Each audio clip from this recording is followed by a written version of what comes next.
We are ever so quickly getting to the month of October, and with a plethora of games coming out and with the next-gen consoles on the horizon, a lot of you guys saving money for that, it becomes imperative more than ever that you're a little bit selective with what games you pick up. Also add to the fact that Black Friday is, yes, it's pretty much right around the corner. However, this year, let me just put out the, disclaimer or whatever. I would not recommend you guys to go into stores because I don't know if you guys realize we have this worldwide pandemic going on. So yeah, that's just a disclaimer for me on that, and that's probably something I'm going to reiterate for a while. But you guys got all your online e-tailers and the digital sales coming up, so you guys are going to be fine. However, October is almost here, and I want to take a look at some games that I would say are buys right away, and then a couple of titles I would say ultimately to wait out on a sale for. Remember, Black Friday is right around the corner, and yes, these games are coming out next month, but there is a very strong likelihood that you can turn it around and get a sale on them very, very quickly. However, the three games that I picked up off the top, I think that are buys. I don't think they're going to see significant discounts, so without further ado, let's get right into it. As far as buys go, first of all, we have Crash Bandicoot 4. It's about time. Now, this is an Activision title, and right away, I would point at you games like Call of Duty that retained their price point for a long time. Crash Bandicoot, the Insane Trilogy, still goes for like 20 bucks on sale, and remember, that released at $40. $60 for a platformer, is that a hefty price? Yes, but if you're super nostalgic with Crash Bandicoot, that's probably a price you're going to be willing to pay. The game, in my opinion, looks fantastic, and I'm not even a gigantic Crash fan.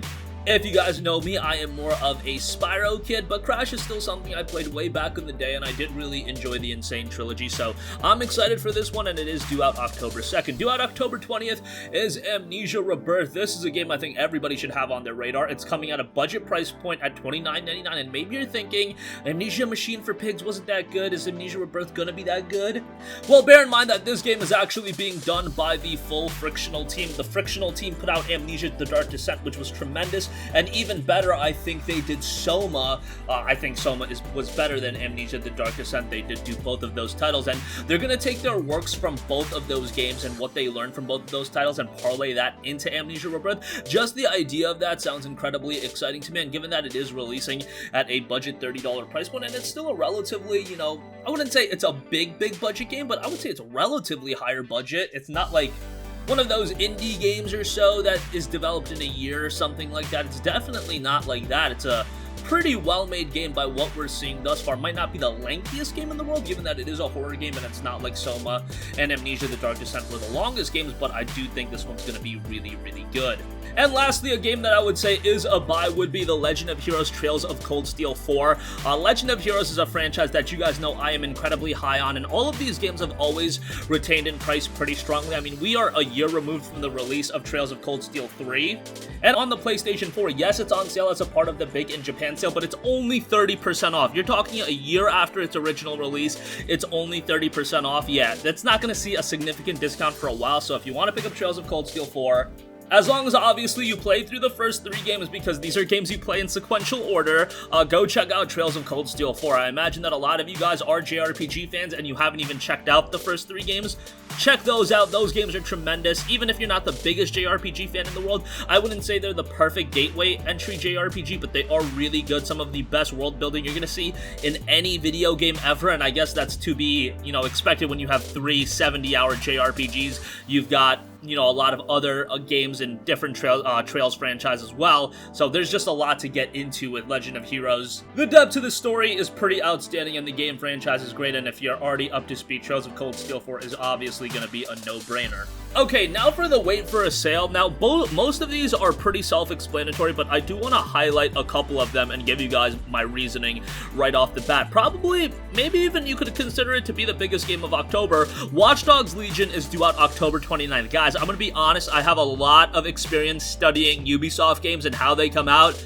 Dude, 9 out of 10 times these games get incredibly cheap incredibly quickly. Like, we're talking Black Friday is in November. I wouldn't be shocked if Watch Dogs Legion is at that $30 price point for Black Friday. That is not a joke. That is how cheap Ubisoft games typically get. We've seen it with Assassin's Creed. We've seen it with The Division. We've seen it with Tom Clancy's Ghost Recon Breakpoint and Ghost Recon Wildlands. These games just typically go on sale very, very quickly.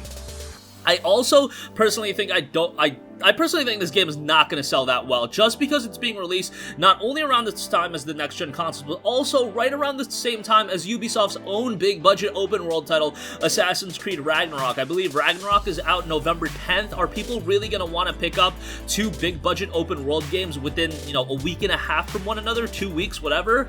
I don't think that's going to happen. I think a lot of people are going to pick one of those games. They're going to be busy with those games for that game for a while, and they're not going to pick up the other one. And I think if you're, you know, gun to the head of most people, I think they would end up picking Assassin's Creed Valhalla. That is my opinion, but I do think, based on the fact Watch Dogs 2 didn't sell like gangbusters from what I know, I don't think Watch Dogs Legion is going to be like completely breakthrough in terms of sales numbers. I think it'll do okay, and I do personally think it's going to be a pretty good game. I've always talked about how great Watch Dogs 2 is, but I think it is going to be a game that goes on sale pretty quickly. I mean, if past is prologue, generally speaking, again, these Ubisoft games just go on sale really, really quickly. Also, Star Wars Squadrons, another major game that's due out October 2nd. It's Star Wars and it's EA, so you always have to proceed with a little bit of caution. Star Wars Jedi Fallen Order was pretty good, let's give them credit for that.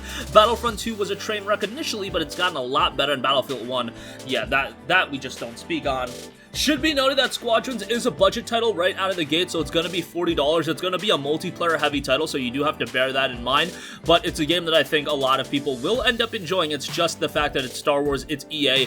Better to proceed with a little bit of caution here instead of outright dropping that $40, even if it is a budget title. I could also see it being a Star Wars game, kind of the title that I could easily see down to $25 for Black Friday. That's just my opinion, but seems like a game they would want to sell. Alright, a couple of other titles to quickly go through since those are the two major ones. Cloudpunk looks really good. That's a cyberpunk delivery game. Released on PC, received moderately well. Probably one that I would say wait on until it sees a little bit of a discount. Ikenfell looks really good. That's out October 8th. Ride 4. It's a hefty price for one of the a game like that, but Ride is generally pretty good. It's just, I think at that price point, it's a little bit of a hard sell. It's what, $50 on PC? I imagine PS4 release is going to be the same price. It's $45 on PC with a 10% off pre-order bonus, so there is that. I'm sure it'll be pretty good. It's just for my money, I think that's one worth waiting on a little bit of a discount. Foregone, October 5th. That looks pretty good. The Survivalists, October 9th. Raji and Ancient Epic, October 15th. I just want to give some of these games a little bit of shine so you guys do know they're coming. Remothered, Broken Porcelain, that's October 20th. That looks pretty solid if you're into a horror game. And then Song of Horror Complete Edition, again, another horror game, but if you're wanting to get a horror game in October, I think your best bet is going to be Amnesia Rebirth. That's a brand new game. That's a game done by a studio that is highly respected for their horror game development, and there's going to be a lot to enjoy out of that. So definitely Amnesia Rebirth, I would say, is the horror game to buy. Keep those two on your radar. They might end up being solid pickups down the line if you are a big horror game fan. But that's going to conclude this video. Let me know what you guys think. Are there any games that you think you're going to buy right away, even though I think you'd be better off waiting on a sale for? I think the logic here is pretty simple. The three games I mentioned I don't think are going to go on sale relatively quickly. With Watch Dogs Legion, I see that tanking in price really, really quickly. Not that it's a bad game or anything like that. It's just, again, past this prologue, Ubisoft games go on sale really quickly. But that's going to wrap up this video. Sound off with all of your thoughts in the comment section down below. Thank you for watching, and goodbye. Hey guys, we hope you enjoyed the video, and if you did, make sure to hit the subscribe button, and if you're already subscribed, do us a favor and hit the bell icon. This way you'll be notified whenever we post a new video. That's the best way to keep up with all of our uploads, and we usually try to upload 2 videos a day. And with the bell icon hit, you'll be notified whenever we do upload a video. As always, thanks for watching.